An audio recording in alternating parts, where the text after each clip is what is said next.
Hello दोस्तों, कैसे हैं आप लोग। दोस्तों, जब भी हम रात को आकाश की तरफ देखते हैं तो हमें करोड़ों की संख्या में तारे नज़र आते हैं।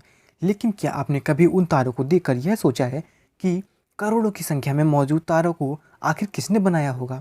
इन तारों का निर्माण कैसे हुआ होगा? आज इस वीडियो में मैं आपको इन सभी सवालों के जवाब देने आया हूँ। तो आइए जानते हैं दोस्तों कि एक स्टार का जन्म कैसे होता है।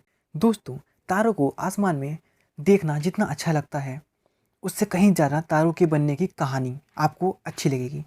असल में तारों का निर्माण कोई नहीं करता, बल्कि तारे अपना निर्माण खुद करते हैं। या मैं इस बात को ऐसे कहूँ कि तारे प्रकृति में मौजूद सबसे शक्तिशाली बल के कारण अस्तित्व में आते हैं, जिसे हम गुरुत्वाकर्षण का बल यानी कि ग्रेविटी कहते हैं। दोस्तों, हमारे अंतरिक्ष में करोड़ों आकाशगंगाएं हैं जहां इन तारों का निर्माण होता है। हमारी धरती मिल्की वे आकाशगंगा का ही हिस्सा है, लेकिन वो कोई तारा नहीं है। धरती एक ग्रह है। आकाशगंगाओं में गैस और धूल के बहुत बड़े आकार वाले बादल होते हैं, जिन्हें निहारिका यानी कि नेब्यूला कहा जाता है। दोस्तों, गुरुत्वाकर्षण इन बादलों के अंदर गुच्छे बनाता है, और जब ये गुच्छे आपस में मजबूती के साथ जुड़ते हैं तो इनका घनत्व बढ़ने लगता है।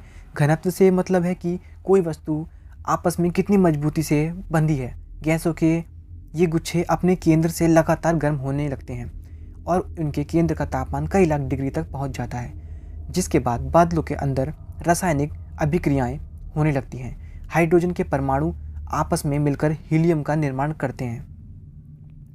जैसा कि आपको पता है कि परमाणु इस दुनिया की सबसे छोटी इकाई है।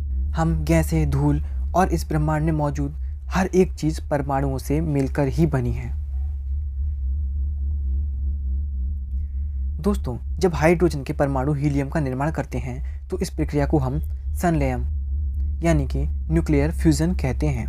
इस प्रक्रिया के दौरान ऊर्जा की बहुत ज़्यादा मात्रा ब्रह्मांड में निकलती है और इसी प्रक्रिया से एक तारे के जीवन की शुरुआत होती है। अब जानते हैं तारे के जीवन तथा उसकी मृत्यु के बारे में। दोस्तों, हमारी ही तरह तारों का भी जन्म और मृत्यु दोनों होते हैं। तारों का जन्म उनके वजन पर निर्भर करता है। जो तारा वजन में हल्का होता है वो सबसे ज़्यादा समय तक जिंदा रहता है। आपको शायद पता हो कि हमारा सूर्य भी एक तारा है, और वैज्ञानिकों के अनुसार इसका जन्म आज से लगभग 4.5 बिलियन साल पहले हुआ होगा, और अगले 5 बिलियन यानी 5 करोड़ साल बाद यह सिकुड़ने लगेगा और मर जाएगा, और इससे निकलने वाली परमाणु ऊर्जा बंद हो जाएगी। इसके बाद यह किसी लकड़ी के कोयले के जले हुए टुकड़े की तरह ठंडा हो जाएगा। दोस्तों, तारे जो हमारे सूर्य की तुलना में कई गुना भारी होते हैं, यह बहुत कम जीवन जी पाते हैं। जो सबसे भारी तारे होते हैं वो सिर्फ लगभग 10 लाख वर्ष या उससे कुछ ज़्यादा सालों तक ही जिंदा रहते हैं। उन तारों की मौत सूर्य जैसे तारों से अधिक शानदार होती है।